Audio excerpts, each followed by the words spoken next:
This is Where We Live. From Connecticut Public Radio, I'm Lucy Nalpathanchel. Our world is smaller and more connected than ever before, but deep in the Amazon, there are people who live apart from our world, without the technology and the creature comforts we depend on. Journalist Scott Wallace has traveled to the Amazon to report on these uncontacted tribes for National Geographic. His book about one of those journeys is called The Unconquered, In Search of the Amazon's Last Uncontacted Tribes. Wallace is now a journalism professor at the University of Connecticut. Scott, welcome to our show. Thank you very much. It's a pleasure to be here. So I first learned about your reporting on the last tribes of the Amazon when I picked up the October 2018 issue of National Geographic.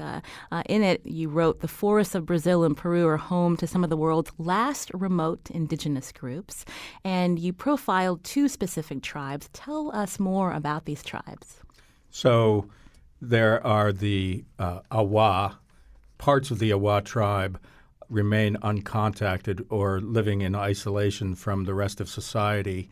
One of the very last isolated tribes living in the eastern Amazon region. And they part of their tribe has been contacted over the past 40 years since the 1970s, but there are some scattered bands and one core group that could be as large as somewhere between 50 and 100, we don't know, who are occupying a reserve that is also the land of a different tribe, the Guajajara. The Guajajara have been in touch with the outside world for decades, in some cases centuries. And so they know Brazilian society well. Many of them have lived out in the cities of Brazil. Many are bilingual. They speak Portuguese as well as Guajajara. And so these two groups, this uncontacted group of Awa, share this reserve with contacted Guajajara. And the Guajajara, in recent years, have experienced a change of consciousness. Many of them used to be involved in the logging business and the illegal logging business because this area is a reserve where it's illegal to harvest timber. But in recent years, they have seen loggers destroying their woodlands and have begun to fight against the loggers. And they've confederated basically into a kind of a militia group to patrol their forests and protect the uncontacted Awa. So their fates are tied together because of the illegal logging that's occurring there. Their fates are tied together because of the illegal logging and because the Guajajara have come to understand that their survival depends on this healthy forest surviving. The area, the primal forest where the last remaining stands of valuable timber are, is also the homeland of these uncontacted Awa, but it's also the area that provides water. It's the headwaters region for the streams and rivers that provide water and sustenance to the Guajajara communities. So they understand that the protection of this forest is important for their survival, and they've kind of hitched their fortunes to the survival of the Awa because of that. How long has the Brazilian government tracked the Awa? How far back have they lived there? Did they know? Well, it's pretty extraordinary. The Awa, how they have actually managed to remain uncontacted in this part of Brazil where all the other tribes have either been contacted or completely wiped out. The area where the Awa inhabit, it's a transitional forest, actually. It's the very eastern fringe of the Amazon. It is an area of seasonally dry woodlands, unlike the rainforest further west. It's a buffer zone, really, for the rainforest. It's a seasonally dry, deciduous forest, but it's a very large territory, and until the 1960s was completely unexplored. Then in the time of the Brazilian military dictatorship, this area was opened up to exploitation, mining. The largest iron ore mine in the world, these deposits were discovered mid-century, mid-20th century, and then a railroad was built in to begin exploiting the iron ore deposits. And that railroad, together with a highway running parallel to it, split the Awa territory in two. So today, actually, you have Awa living north of the railway, and this group that I was just describing, the largest uncontacted group of Awa, they're south of this railroad and the highway in their own kind of island, forested island surrounded by ranches, factories. There's charcoal production going on, and this one area where this uncontacted group of Awa share with the Guajajara. We've mentioned uncontacted a few times. So what does that mean exactly in terms of how they are able to survive on the land? Yes. It's kind of a shorthand to say uncontacted. I mean, there's no tribe that has absolutely no awareness of the outside world. But I think the most important thing to understand about an uncontacted tribe or a tribe living in isolation is that they have not sustained any continuous contact with the outside world. That means that they are still as vulnerable to the pathogens, to the communicable diseases that we carry as the first indigenous people encountered by Columbus 500 years ago on the island of Hispaniola. And they are also, as importantly, I think, living in almost complete independence of our industrial, commodified economy. As long as they have intact, unpolluted, untrammeled forest lands to live in, then they are able to live completely independently of our moneyed economy. The one thing that I will say is that many of these isolated groups have managed to get their hands on steel machetes or axes. Some of these have probably been traded through other tribes to them. In other cases, they've actually, stealthily approached maybe the camps of loggers, illegal loggers working in their lands, and they've swiped, an axe here, a machete there. They understand the value of steel. It is far better than, trying to cut a tree down with a stone axe. So a lot of these groups have managed to get their hands on a few commodities from our economy, but they are still essentially uncontacted tribes. In your story, we learned that the Awa rely on hunting and foraging.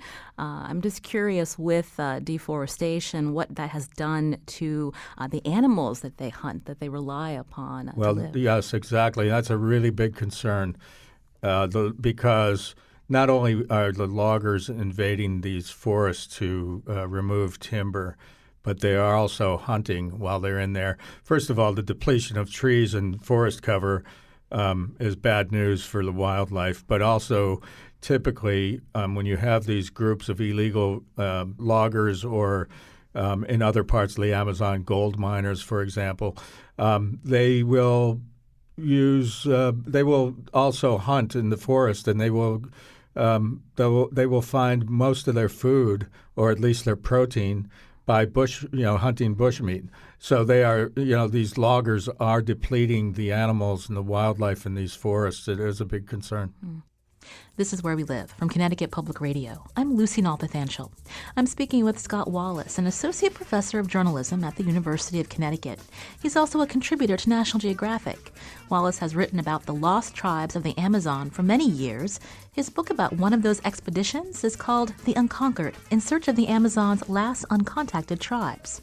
We're learning about them today and what, if anything, the Brazilian government can do to help them remain uncontacted. We'll continue our conversation after the break, and you can join us too. Find us on Facebook and Twitter at Where We Live.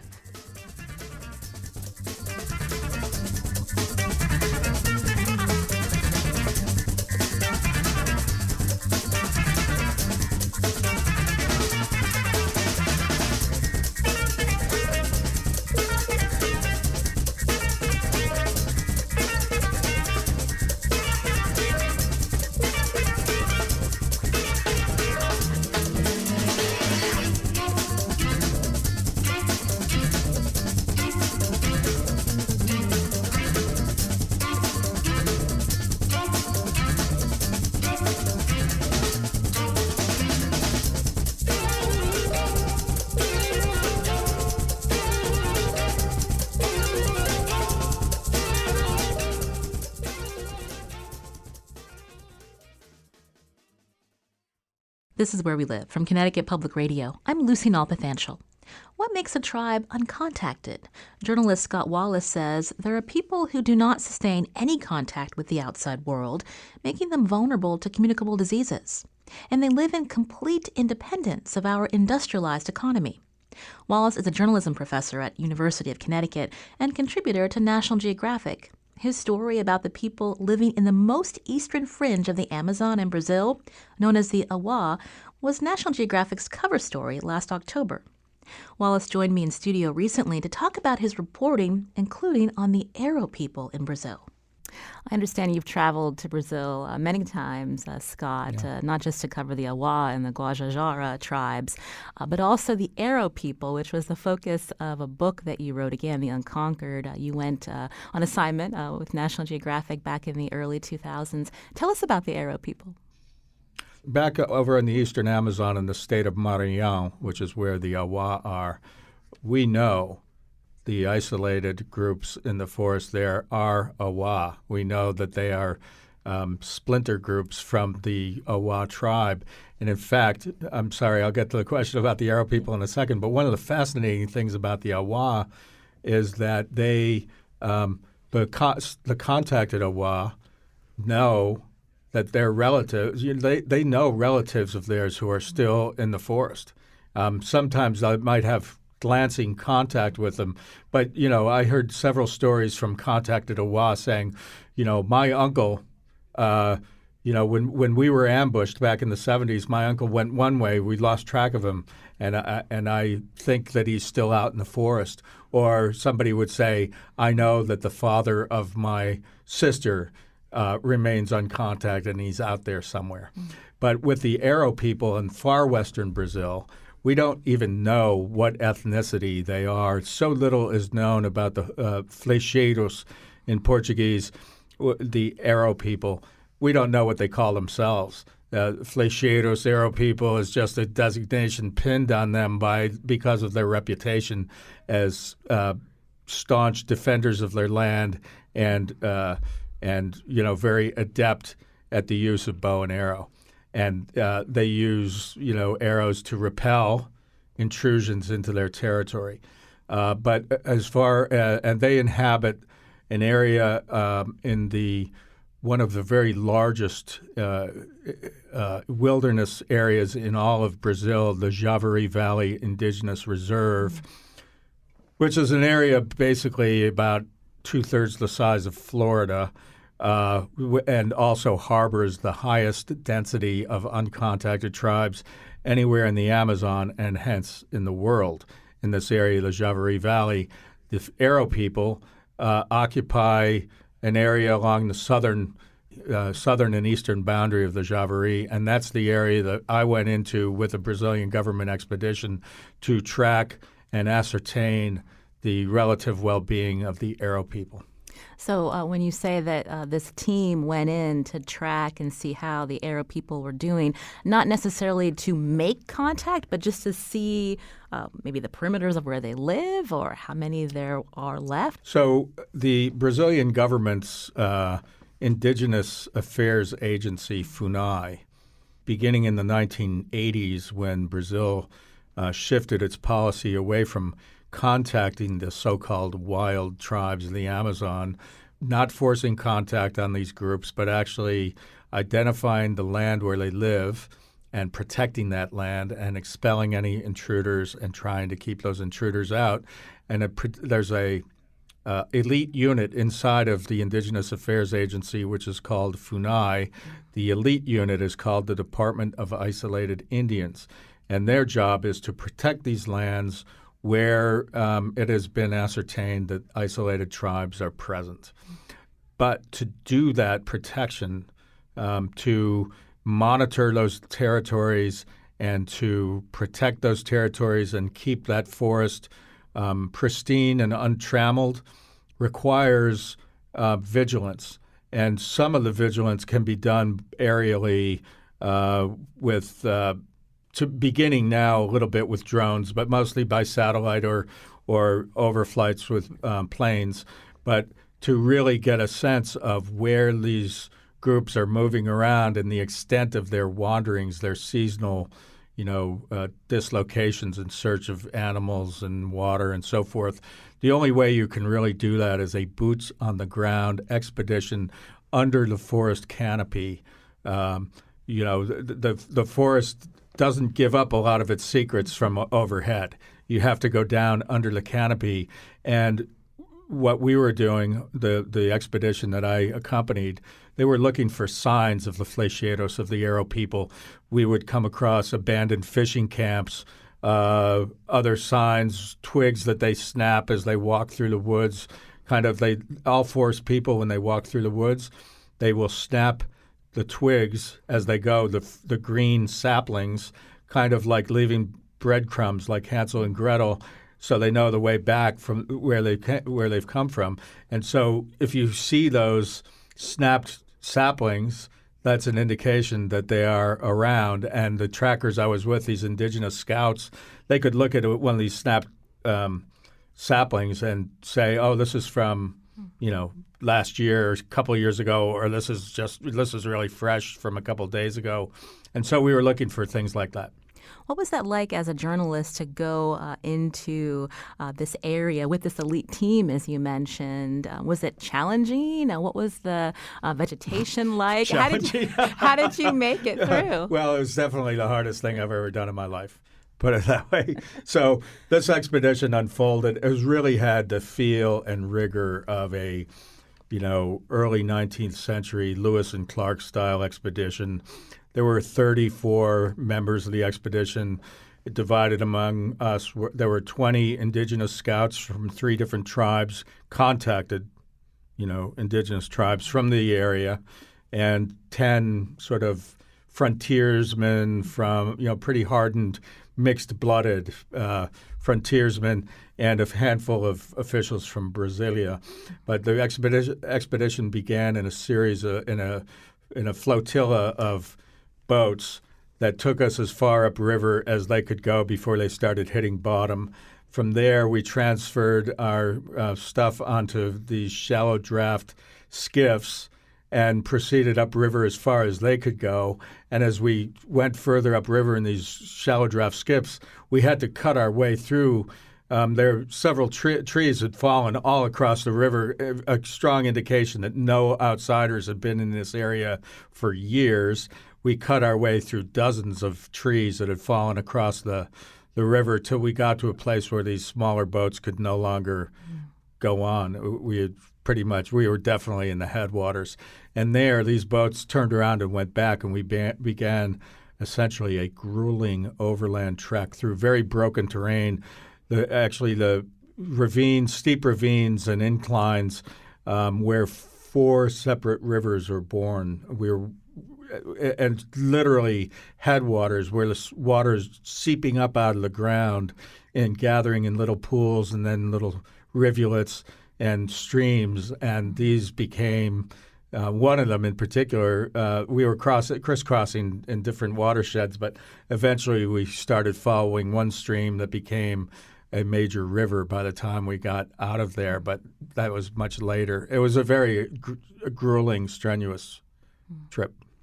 One of the people that was part of this expedition, Sidney Pozuelo, tell us about this man and why he was so important to this team, again, to track and see if these isolated tribes were doing okay. Yes.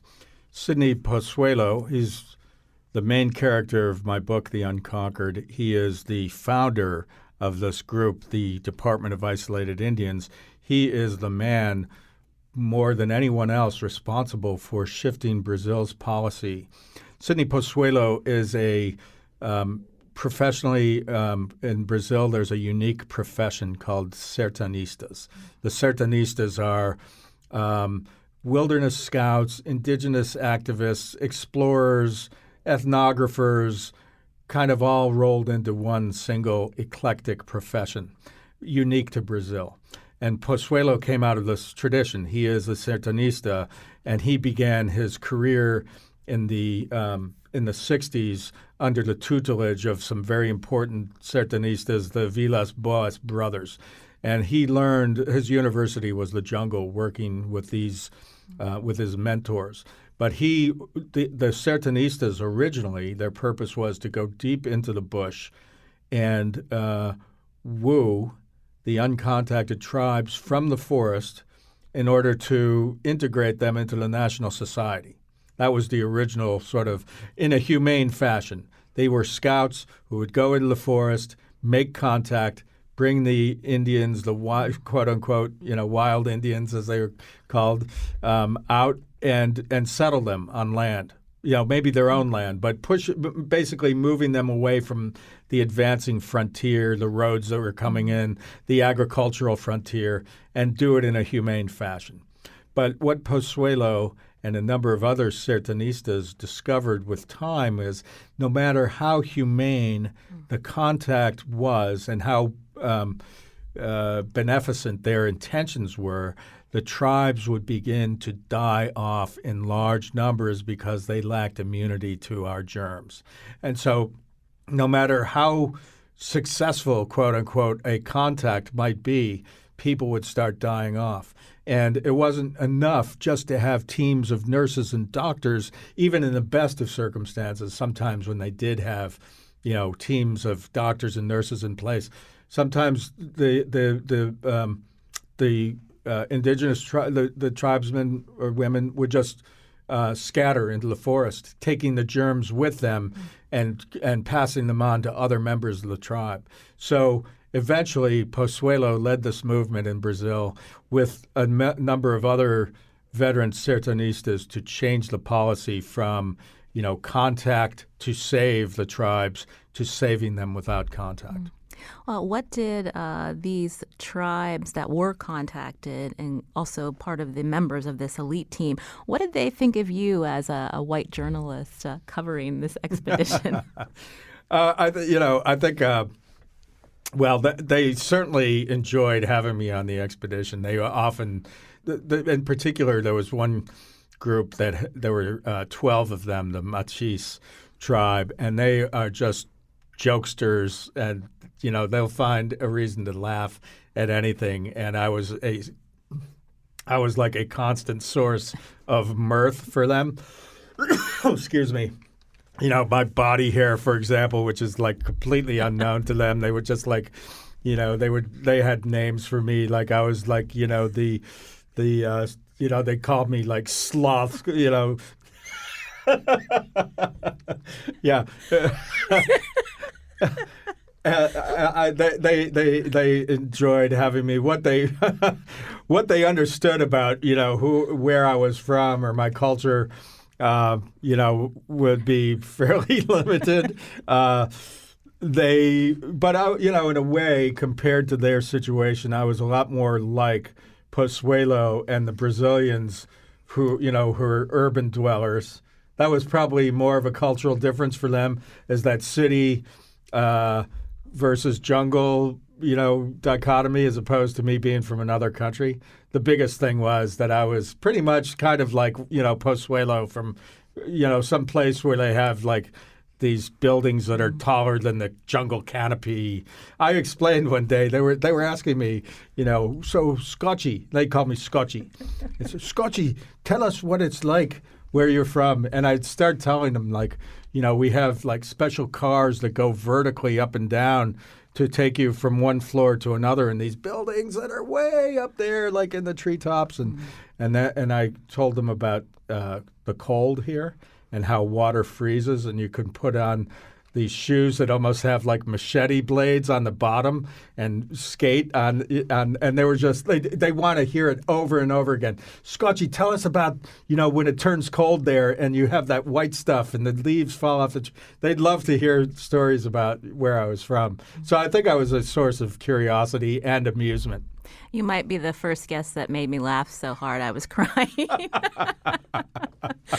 But in studio with me is Scott Wallace, Associate Professor of Journalism at the University of Connecticut, contributor to National Geographic and author of The Unconquered, in search of the Amazon's last uncontacted tribes.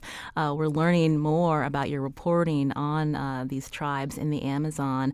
You mentioned some of the reasons why Brazil changed their policy about whether or not to to contact these tribes. But I'm curious if you could tell us more about some of the forces working against people like Sidney Pozuelo. Even today, when we think about the timber in that region, the forces that are looking to make money, are the days of these tribes numbered? It's certainly a critical moment. I would say now more than ever with the election of and coming to power of the new president, Jair Bolsonaro, who is no friend of the indigenous people of Brazil and is doing, actively taking measures now to roll back protections of the indigenous territories in Brazil and to strangle the budgets of the Indigenous Affairs Agency and the Environmental Protection Agency, which is known by its acronym IBAMA. And IBAMA often works with FUNAI, the Indigenous Affairs Agency, to patrol the lands where the indigenous tribes are and to mount operations to remove illegal loggers, illegal squatters, gold miners.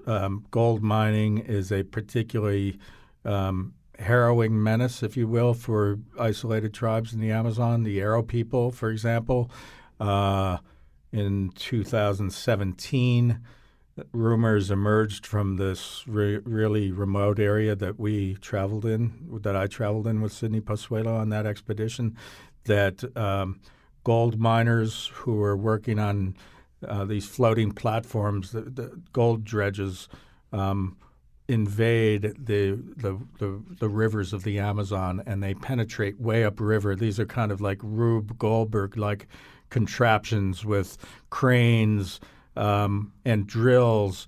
And they drill into the riverbank and spew out all the effluent and separate. They use mercury to separate the gold out from the soil as they're chewing into the riverbanks. It's very environmentally destructive.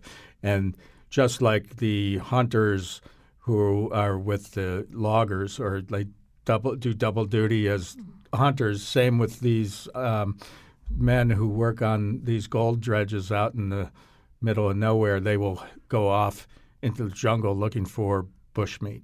And 2017, about a year and a half ago, rumors emerged from the Javari that a number of the Arrow people had been slaughtered on a riverbank by hunters who were working on these gold dredges. So we've never really been able to ascertain if that massacre actually really happened. It's very difficult to investigate those kinds of instances in a place as remote as the Amazon, where you have so many humidity, microbes, predators, scavengers. Bodies can disappear rather quickly. And so no concrete evidence was ever found that this massacre occurred. But it did highlight how vulnerable these groups are now, in particular, where the government is pulling back budgets, resources, which are critical to protecting these groups.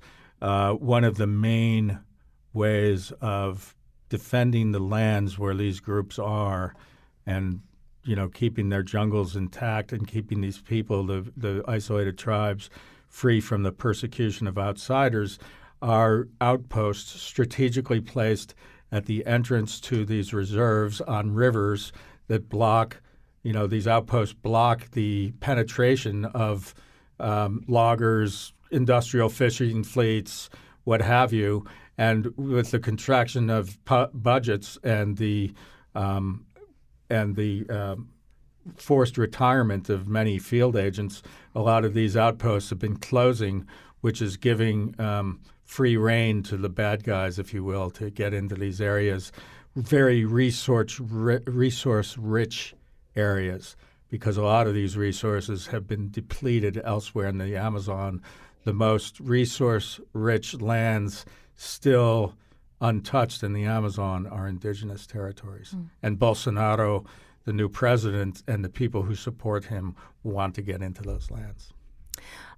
We are fascinated when we read or hear about these isolated tribes.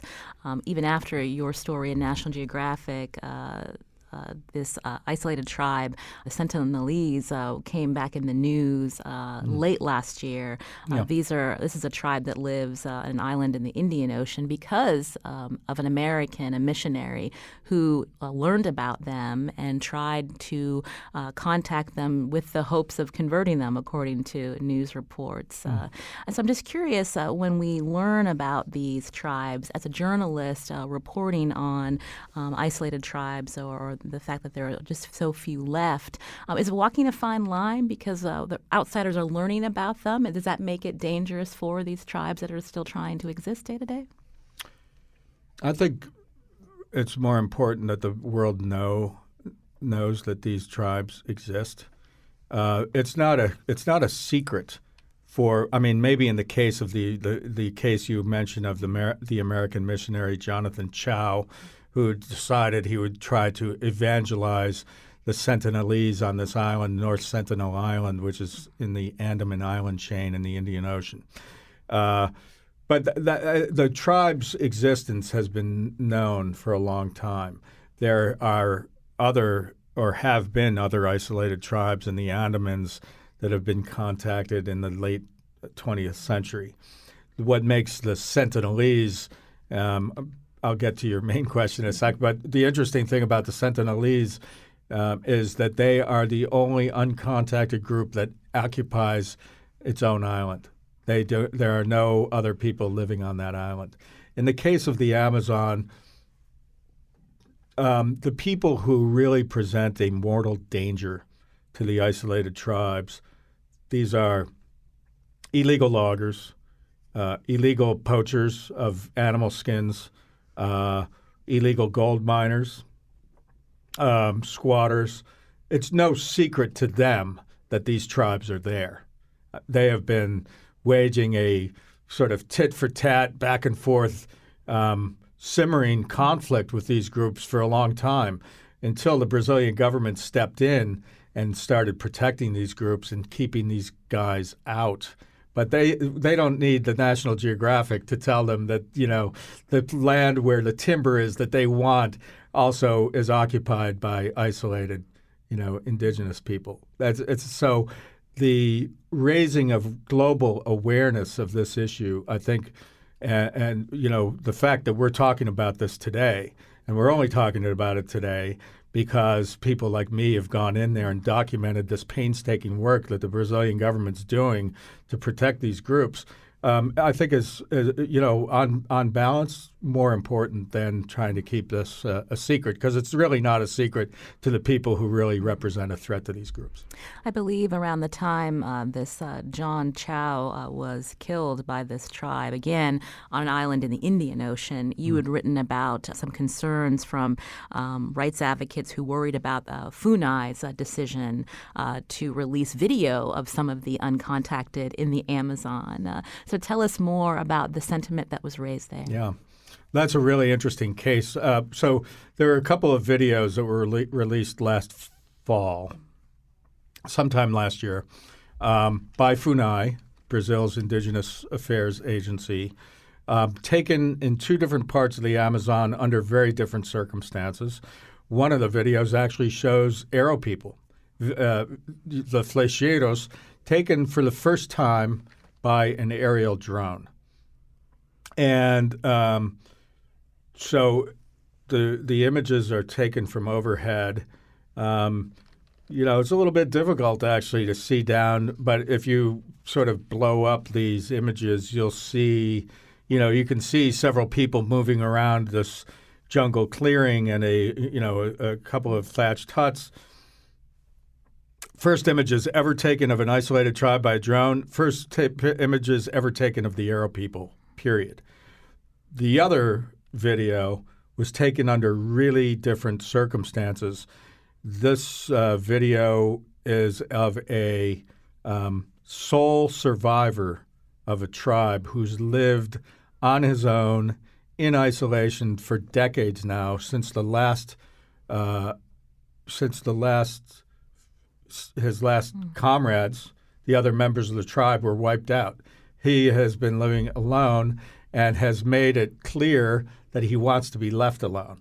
And at first, Funai was trying to force contact on this last person. They thought it would be more humane to contact him and maybe move him to another place where he could, have contact and live among another group of indigenous people who were also the last members of their tribe. But in the course of the last decade or so, it's become really clear that he just wants to be left alone. And the Funai team assigned to protect him have discovered that they are actually in this kind of very interesting indirect communication with him. He has this sole survivor has, and nobody knows the name of the tribe. Nobody knows what language he speaks. Whenever Funai has approached one of the huts that he builds and tried to coax him out of the hut, he has remained completely silent. So no linguists they haven't been able to hear any of his speech on tape or recorded to figure out maybe what language group nobody knows. But anyway, one day a member of Funai got close enough to film him as he was chopping down a tree. And he was chopping down a tree with a steel axe because Funai leaves him gifts to let him know that they are friends. And so they leave him seeds that he plants. They leave him tools. And it's clear that this man has begun to understand the difference between the Funai people who are there to protect him and illegal loggers who represent a threat to his survival, because they have indicated he digs pitfalls, traps with like punji sticks and camouflages them with leaves and dirt.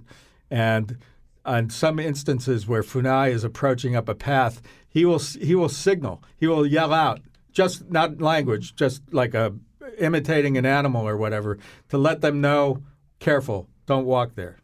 That's a really fascinating story. One of the people you interviewed when you wrote about, again, the government's decision to release that image of him, someone said he truly is a survivor of a genocide. That's correct. And I think a lot of the Brazilian officials who came to this policy and this decision to halt the forced contact of these groups understood that, this was an ongoing genocide that had to be reversed in whatever way possible. This is Where We Live from Connecticut Public Radio. I'm Lucy Nalpathanchel. We're learning about some of the indigenous groups that are largely uncontacted in South America. My guest is Yukon journalism professor Scott Wallace, who's covered Amazon tribes for many years. We'll continue our conversation after the break. You can join us too. Find us on Facebook and Twitter at Where We Live.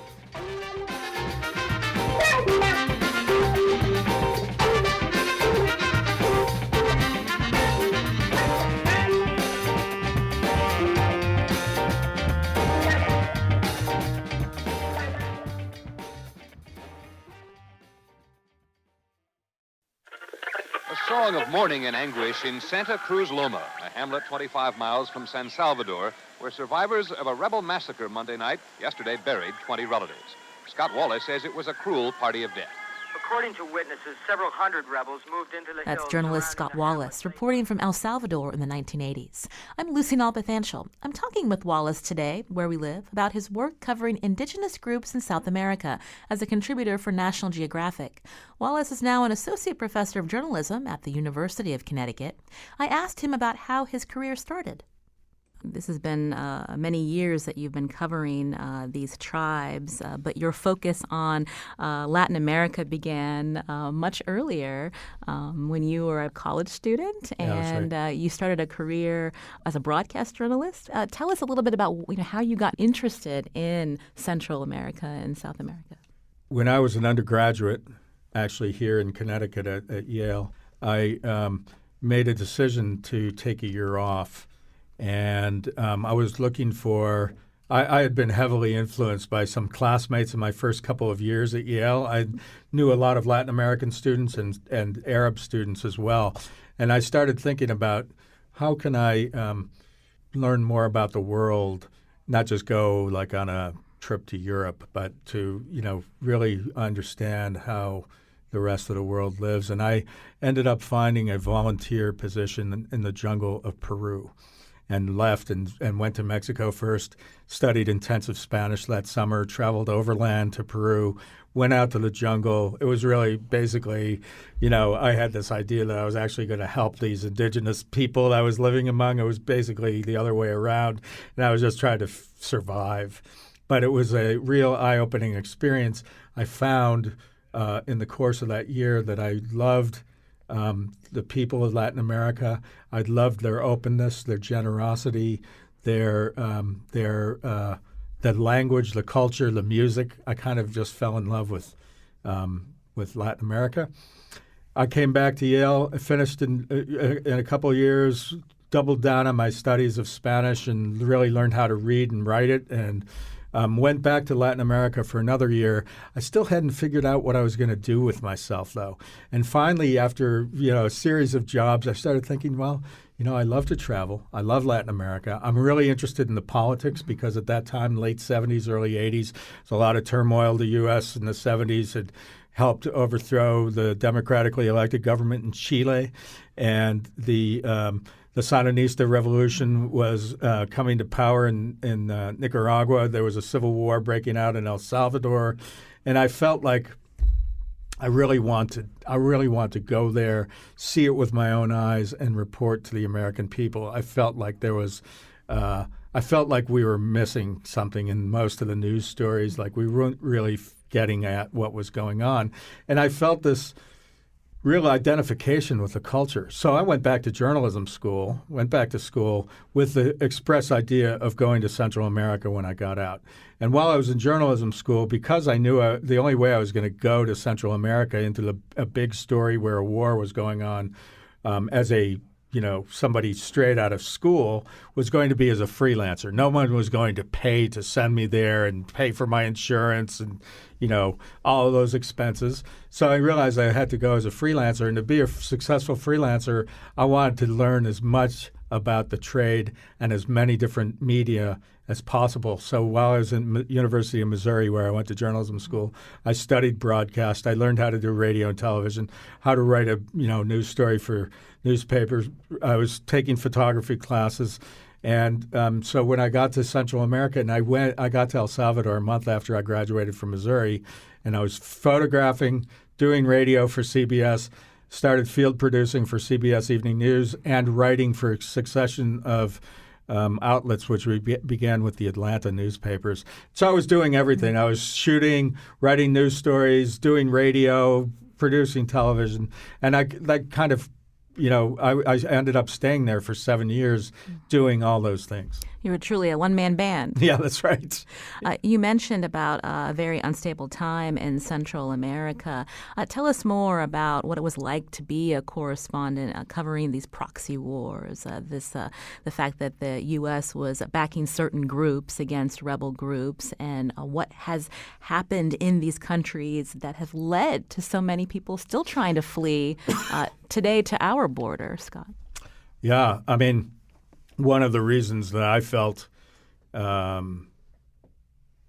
compelled to go to Central America in the first place was I thought that the United States government was pursuing an erroneous policy. By and large, my understanding was, and in some instances confirmed. I mean, you once you get on the ground, those sort of shades of black and white turn more into shades of gray. But the United States was, here we came from this revolutionary tradition. We were, born of revolution here. But the U.S. in the 20th century came to be a counter-revolutionary country, hell-bent, it seemed, on squashing revolution wherever it popped up, and seeing every even homegrown rebellion in terms of the Cold War. That was the Cold War, I think, and the Cold War mentality distorted the vision of the people who were, carrying out the policy. So that even, where there were legitimate grievances. It was seen as a Soviet, conspiracy, and I think in a lot of ways the policies of the 1980s were wrong. One of the things that was very interesting about this time, I don't know if you could say either ever before or since, it was a unique moment when American reporters actually had access to the sides that our government was fighting against. And so in El Salvador, where I started out in Central America, you could drive within an hour, 2-3 hours from the capital, and you could find the guerrillas, the enemy, and you could interview them, photograph them. Sometimes you were taking your life into your hands, crossing lines because you didn't know if you might get ambushed by the army coming back, the army that we were supporting. It was a real eye-opening, incredible experience. The fact that we were pursuing military solutions there instead of looking for a way to, peacefully resolve these differences, we ended up flooding the region with weaponry, and hundreds of thousands of rifles, maybe in the end, automatic weapons, assault rifles, and all sorts of other military hardware. But not just the hardware itself, but you subject a society to that kind of conflict for so long, you're tearing away at the social fabric. You are turning citizens against each other. And when the war comes to an end, the weapons are loose among the population. The economy's been ravaged and largely destroyed. What are the people going to do, for work? They'll take their weapons and learn to do something else with them, like commit crimes. I mentioned we're seeing many migrants coming to our border. When these proxy wars were going on, there were many refugees, people leaving and coming here. So when we again look at the headlines today, Scott, and see what is left in the violence that persists in places like Guatemala and El Salvador, what should Americans be thinking about when they see these headlines? That we share a large part of the responsibility. So not only did our policies produce waves of refugees in the 1980s, in many instances, the younger kids who came here were orphaned, or they came with a single parent or no parents, and got sucked into gang culture in Los Angeles, Houston, Washington, D.C., and then so that was the start of it. And then in the 1990s, we began to deport them in large numbers, a crackdown on, anyone who had committed any kind of crime. Were deported back to El Salvador, Guatemala. That was the birth of the gangs that we have today in El Salvador, Guatemala, the Northern Triangle, and Honduras, were the kids that fled the war to the States and were later deported back. So we kind of there was kind of a double whammy there. And now, of course, we're trying to keep the people who are fleeing this violence in their own country from coming here. It's been a real pleasure to speak with you, Scott. Thank you very much. It's been my pleasure. Scott Wallace, Associate Professor of Journalism at University of Connecticut, a contributor to National Geographic, and author of the book The Unconquered, In Search of the Amazon's Last Uncontacted Tribes. Today's show produced by Lydia Brown. Our technical producer is Kyone Wolf. You can learn more about the show at WNPR.org/wherewelive. I'm Lucy Nalpathanchel. As always, thanks for listening.